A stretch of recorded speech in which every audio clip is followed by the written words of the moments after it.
One of my favorite things in the world to do is watch Friends. I know it's been off for years and years. It's not even around, but I still find myself binge watching old episodes. And I was thinking about this today and thinking, it's the predictability of the friends in the circle, right? You have Chandler with his quirkiness, Monica with her type A of just everything has to be so neat and tidy and organized. It's Phoebe's ability to make you laugh at her silly songs. Ross always comes in with those smart comments, and Joey and him and his food, like it is just so hilarious. And of course, Rachel, she just brings everybody together, and it's just such this beautiful, cohesive team of people.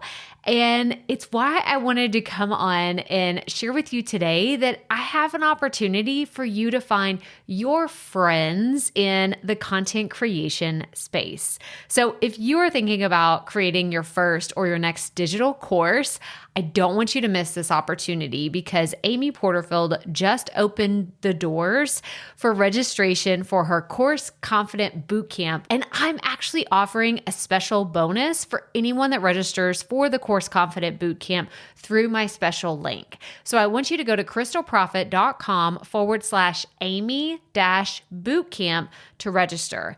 That's crystalprofit.com/Amy-bootcamp.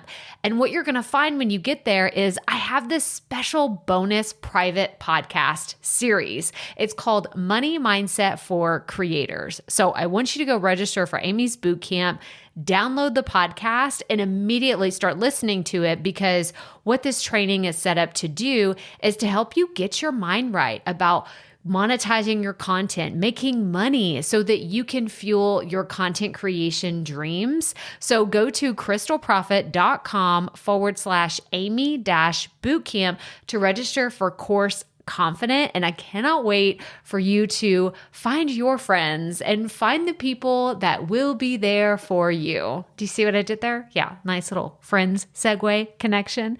Go to crystalprofit.com/Amy-bootcamp. And I cannot wait to see you inside. Okay, let's get into today's episode. We are doing a back to the basics with today's episode. Because do you ever get like you start going in your journey and then you realize, oh my gosh, I feel like I should have asked this question probably 6 to 12 months ago, but I just sat in the back of the class and didn't raise my hand because I'm on this journey. I feel stupid if I raise my hand now and admit I don't know what that means. This has happened to me multiple times, by the way, along my content creation journey, because I like to do things myself. I like to figure things out on my own. But there are a lot of really important content definitions that I wish I would have known exactly what they were whenever I first got started. So whether you've been doing this for a while, consider this your refresher, or maybe you're going to learn a little bit about the way that we say things in the online space. If you're like, oh, that's what that is, I had no clue. Or if you're just getting started, you're going to be ahead of the game, because I wish I would have known what all these things were whenever I first got started several years ago. So let's get right to it. Welcome to the Profit Podcast, where we teach entrepreneurs how to start, launch, and market their podcast. I'm your host, Crystal Profit, and I'm so excited that you're here. Thanks for hanging out with me today, because if you've been trying to figure out the world of podcasting, think of this show as the time-saving shortcut you've been looking for. So let's get right to it, shall we? We are covering 10 important definitions that I wanted you to know, but to be really honest, it's a lot more than 10. It's like 10 is the category of what we are talking about. And I could have gone so much deeper and shared 1,000 other things. But you know, if you've been around here for a while, I'm not a fan of shoving so much content into one podcast episode whenever I could really span it out across multiple episodes or multiple videos. So what I'm going to do is I'm going to share a little bit, kind of like the high level, and then I'm going to link to a whole bunch of resources if you want to go deeper in that topic. I'm going to have some podcast episodes as well as some YouTube videos for you to go check out in the show notes. So I wanted to tell you at the top of this episode where you could find them. That way, if you find something, you're like, oh my gosh, yes, I got to go check that out. It's going to be crystalprofit.com/episode 330. That's where you're going to find everything we're going to talk about today. But I do have 10 definitions, and those have like sub-definitions and subcategories and all the things. So we're just going to dive right in. Okay. So number one, podcast, right? If you're listening to this, you know what a podcast is. But what I wanted to talk about are some of the things that go underneath the category of podcasting that people often get confused or they want to know more about. And the first one is your podcast title. Now, this is actually the name of your show. And I get a lot of questions about how to name a podcast. And should I include my own name? Should I include the SEO and the keywords? Like, there's a lot of just different approaches to how you title your show. And I'm not going to tell you there is one absolute right way, because y'all, there's some really obscure names out there that are really, really popular because they're so weird and they're so wacky and they have nothing to do with SEO and keywords. They have everything to do with the host and their personalities. So just know that right off the bat, if you're just getting started, there's no right or wrong way to do this. But if you can include something that has something to do with your topic in the title, it definitely helps, but it's not a hard and fast rule that you absolutely have to stick to. For example, this show is called The Profit Podcast, simply because my last name is Profit. And it was a great play on words whenever I named it. And it's been working out for me ever since. But if you have something else that you're like, I think I want to try this out, you can always change it later. So just know that this podcast, if you didn't know this, like this is breaking news to you. This podcast was called something in 2018, and then I later rebranded in 2019 to what it is today. So that is your podcast title, the name of your show. The second thing I want to talk about whenever it comes to a podcast is your description. Now, podcast description is what you're going to find in the player that you're listening to this podcast. So if you were to Google my show and say, what is the Profit Podcast? It's likely that you're going to find the podcast description. This describes the entire podcast, not one particular episode, but the entire show. So like, for example, it's like, hi, I'm Crystal. Do you have questions about podcast equipment and all these other things? This is actually going to be changing soon as we're doing a little bit of shifting and refocusing with the types of content that we talk about on the podcast. But it's where you find the most information about a show at a glance. And if you were to find this on Apple Podcasts, you would see it and be like, oh, okay, I can tell what this show's going to be about. And this is where SEO does become a little bit more important if you're trying to target specific topics or specific keywords that are relevant to the audience you're trying to reach. So that's your title, that's your description. Now let's talk about the episode titles and descriptions. And I do have some YouTube videos. Like I said, I'm going to link to these in the show notes, but there is a difference between your episode title and your episode description. This is what some people call show notes. This is not what I call show notes, but this is what some people do. My definition of show notes is something completely different, but this is what you will see when you look up a podcast on a podcast player. Like if you open up Apple Podcasts, you open up Good Pods, you open up Spotify, this is the information you're going to find for an individual podcast episode. So the episode title, for example, today's episode is about, content definitions you need to know. And that is the title of this specific podcast episode. The description is going to be, and it's funny because I'm like, I haven't even written it. I don't ever write those things before I start recording. It's usually the very last thing that, and I'm going to link to an episode or a YouTube video I did recently about how I do my show notes. But The description in Buzzsprout is the very last thing that I write when it comes to producing my podcast. So just a little behind the scenes, FYI, but it's what I use to describe this episode. Like, why would someone be compelled to actually listen to this episode today? Because maybe some of you saw it and you're like, I don't really know if that's for me. I've been doing this for a while. I'm pretty familiar with all the terms that I need to know. Or maybe you're a beginner and you're like, oh my God, yes, please, Crystal, tell me all the things because I'm so confused. I'm so lost. People talk about this way and this way. Like, there's a bunch of different ways that I use my episode description. So it brings in my listeners, potential listeners, and I also use that to promote on social media. So this is, I was going to call it a disclaimer. It's a secret. It's not a secret. I've told you before, but what you find in your podcast player is the exact information I put out on social media when I put out my sound bites and promote my shows. So spoiler alert, if you didn't know that, that's what I do. These are one of my podcasting hacks. So you're welcome. If this was brand new information to you, I hope that helps. And then the last thing I want to talk about when it comes to your podcast is dynamic content. It has officially been a year when this episode airs that dynamic content has been available to all Buzzsprout users. So if you use a different hosting platform, I'm not going to say you need to switch to Buzzsprout, but I am going to tell you one of the benefits of being a Buzzsprout user is that you get the accessibility to dynamic content no matter what plan that you're on. Whether you're on a free plan, actually, I say that. I don't even actually know. It might not be on the free plan, but I think it's on all the paid plans. So whether you're paying at the lowest level or the highest level, you do get dynamic content. Now, what is dynamic content? Crystal, you've said it like 4 times. What does that mean? This means that it gives you the ability to add an audio file at the very beginning, the pre-roll of an episode, or at the very end at the post-roll, mean after it's, I do my sign off, like keep it up, we all have to start somewhere.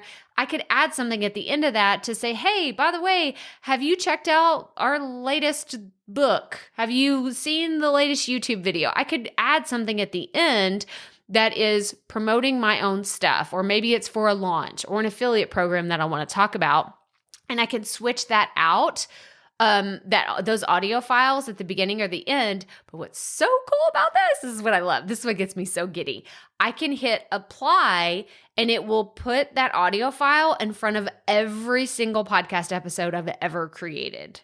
That is the freaking power of dynamic content, because here we are. We're on episode 330. There are 330. There's actually more than that if you count in the bonus episodes that we've done. There's so many pieces of content that I can get this one audio file in front of a lot of people with just recording it and putting it out there. So that is what dynamic content is. I'm going to link to lots of stuff. I have lots of YouTube videos on dynamic content and what that's like.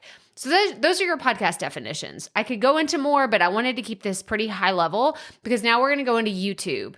Now, when we talk about YouTube and the different definitions and what you need to know about it, the big ones that come to mind are your thumbnail. What is a thumbnail? That is simply the card, the title card. This is another word that people will use of what you see before you press play. So it's the actual image. It's a PNG or a JPEG file that I upload to all of my videos. And I have formulated it in a way where they kind of all look similar. There's other strategies and different ways that other YouTubers do it, but it's the picture that you see before my video starts playing. And these are really, really important. So if you're starting to create YouTube content and you haven't created thumbnails, I highly recommend going to Canva and creating a template. There's so many templates on Canva, but create something that has your brand color and it has things that stand out that make yours unique compared to other people that are putting out similar content. So that's your thumbnail. Now, the next one is tags. Tags are the SEO juice that really get your videos discovered when somebody types into YouTube or even into Google, whatever it is your topic is about. And I have done lots of other content on SEO and keywords, and I'm starting to do a lot more of that because I know y'all are interested in learning more about it. But tags are super, super important. And I use a tool called TubeBuddy, and I'm going to link to it in the show notes. I'm a proud partner. I'm an affiliate with TubeBuddy because holy crap, it makes my life so much easier as a YouTuber because it lets me know some of the keywords and the different phrases that I can use to help my videos rank better with my tags, my titles, and the different things that I put on my video. The next thing I want to talk about when it comes to YouTube are cards. Now, if you've ever heard of a YouTube card, this is when I'm watching a YouTube video. And if you've ever been on your phone, on your computer, wherever, and you're watching a video and then this little slider comes in saying, hey, watch more videos like this, or it links to a specific video. If you click on that, it will take you to another video. It will take you to someone's channel. It will take you to a special link. There's different ways that you can set up cards for your channel. But I had no idea that this was even a thing until I started creating YouTube content. And cards are really important, and you can be very strategic with them and how you kind of let all of your content spiderweb together. And if I had a video about solo content, I could link to another video about solo content because it would keep someone interested and really on my channel and consuming my content longer. So cards are super, super important. And then the last thing for YouTube is the end screen. Now, for me, whenever I first got started, I was like, this is kind of dumb. I don't want to say, subscribe to the channel and, give us a thumbs up. There's lots of things. We could go into all the things that I feel really stupid doing behind the scenes when I'm creating YouTube content. You'll have to reach out to me on Instagram and tell me if you want to know more of what it's actually like to create videos and where I feel the dumbest. But the end screen is really important because that's where, if you're watching a video to the very end, the last 20 seconds of a YouTube video is where you can link to other things as well. So I will link to other videos that I've put out. I'll link to other channels that I talked about. I can link to, tell people, hey, this is where you subscribe to the show. And there's just a lot of other things that you can do on the back end of what you want to do with the end screen. But again, this is a high level definition. Now, if you hear someone talk about their YouTube end screen, you'll know what they're talking about. And I'm going to be doing some more content about YouTube and how it works and all the things, but I just wanted to give you a high level here on the podcast. That way, next time you're watching something on YouTube, you're like, oh, they did that strategically for a purpose. That doesn't just automatically happen. There is strategy behind it. Okay, so number 3 that we want to talk about, and it's funny because now I'm like, I should have talked about this very first, but it's this is what happens when you're creating content. Something things get discombobulated, which is one of my favorite words ever. But I want to talk about being a content creator because that is what number 3 is when it comes to definitions. I did a recent YouTube video that I want you to go watch if you have not seen it, where I go into the 4 different ways of being a content creator. And I've already mentioned the first 2, and I'm going to talk about the next one in a second. But I think that being a content creator is so much more than putting out a podcast or just putting stuff up on social media.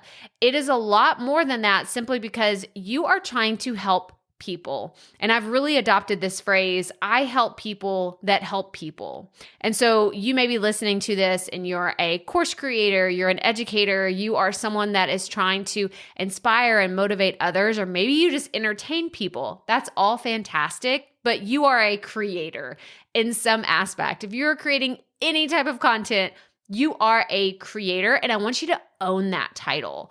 I really do. I think that for me, it was kind of a struggle in the beginning because I was still doubting myself a lot and saying, well, I'm not a podcaster or I'm not a content creator. And I actually hear this from y'all a lot. I will call you a podcaster and then you're like, yeah, but Crystal, I haven't launched my show yet. It's not out there in the world. I'm still working behind the scenes. And I'm like, you're still a podcaster. If you've started recording anything, congratulations, you are a podcaster. So if you have started putting out any type of content, wherever it is, you are officially a content creator. So I wanted to bring that up. I should have done that at the top of the hour, but here we are. You live, you learn, you're discombobulated. It's all fine.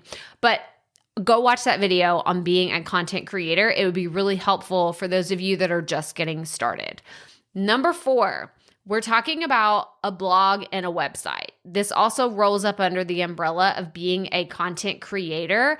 And when it comes to a blog and a website, I think that people get really intimidated because you're like, I'm not a writer, Crystal. What am I supposed to do with a blog? I'm not going to write, a 5,000 word blog. And I'm like, gosh, me neither. That sounds insane. No, I'm not doing that. My blog posts are really short, and they are also what I call my show notes. So if you did not know this, my blog posts are my show notes, and they typically consist of an audio file, which is my podcast, or YouTube videos, or it also has like a short kind of like writing on there, but it's not anything that's really in depth. Like it's going to take someone an hour to read it, or even 15 minutes. Like it should take you probably less than 5 minutes to read everything that I have on my different blog post / podcast show notes, because that's really what I consider my show notes, because you're going to my website.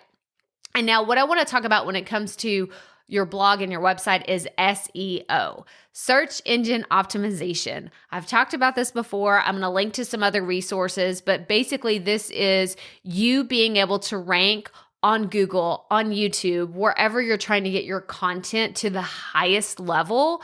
And I think that it's just going to continue to be more and more important as people are searching for very specific things online. I mean, think about it. When was the last time you Googled something? You probably Googled at least 5 or 10 things today, whether it has to do with the new show that you're going to watch, or, something sports related, or how to get to, another destination. Y'all, Google directions just saves me all the time. But you're always looking for something specific. So it's going to be more and more important for you to understand SEO and how it works for your content if this is something that you're going to pursue in the coming months and years. You got to get a handle on SEO and how it works. And then the next thing I want to talk about that I often get questions about are self-hosted websites. So I'm not a technical person. I have I would consider intermediate skills. I wouldn't call them advanced. I don't go and do a whole bunch of coding on my website and all those really fancy things, but I know just enough to be dangerous. And when it comes to having a self-hosted website, this simply means that I use WordPress, and this is what I've been using since I think I switched over officially in 2017, 2018. And it's such a blessing. There are other platforms, like I use Kajabi. Kajabi is something that will give you a website, but it's not as SEO, I'm trying to think of the right word. Like it's not as SEO friendly as whenever you have a self-hosted platform like WordPress. So that's really like the highest level that I want to get on that. I don't want to go any deeper because it gets a lot more technical. But for those of you that have Weebly, or I had Wix back in the day, and then no, I didn't. I had Weebly, but Wix is another one of those. I think Squarespace is a lot better about SEO now, and Kajabi is another one of those all-in-one. There's Kartra. There's a lot of different platforms out there, but unless it's self-hosted, you're not going to get the best SEO optimization that you can. So that's just like, I'm just throwing that out there. I'm not like throwing any resolutions other than if you're not getting SEO hits, if you're not getting organic traffic to your website through Google, that could be something that's holding you back. So it's just something that I want to throw out there, and you can go and do your own research on what you could do to make it better for getting that organic traffic. But this is something that I found out back in 2017 when I first started my website, and I was really reluctant to change things because WordPress sounded really scary. And I was like, I don't know that I'm ready for that. That sounds really fancy and technical. It's not, I promise. If I can do this, you can do this too. All right, so we are running, we're like just now into halfway. So what I'm going to do is, because I want to split this up, I am going to split this up into 2 separate episodes. So we're going to consider this part 1. We've gone through 1 through 4. We'll call this the content creation content definitions for this episode. So again, go to crystalprofit.com/episode 330. And in the next episode, 331, we are going to talk about the other 6 definitions that I want to cover whenever it comes to content creation. So one more time, crystalprofit.com/episode 330 for all of the details on the content creator definitions that you need to know. But that's all I have for you today. So if this is your first time tuning in, make sure you hit the subscribe or follow button wherever you're listening to this podcast. Take a screenshot and let me know what you thought about today's episode. But as always, remember, keep it up. We all have to start somewhere.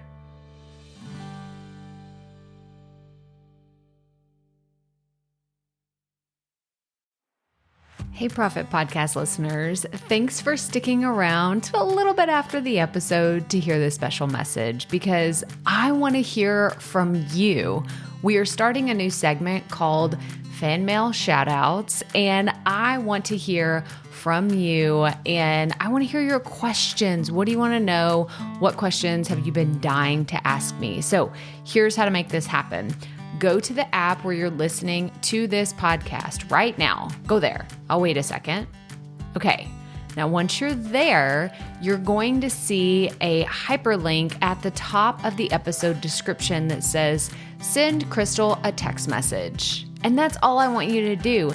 Send me a text. It could be casual, informal. It could be totally anonymous. Or if you want, you can include your name and the name of your podcast or content wherever you are creating, and I will give you a special shout out in an upcoming episode. So again, go to the show notes for where you're listening to this episode right now, and it will say, send Crystal a text message. And I cannot wait to hear from you and give you a shout out in an upcoming segment of Fan Mail Shoutouts.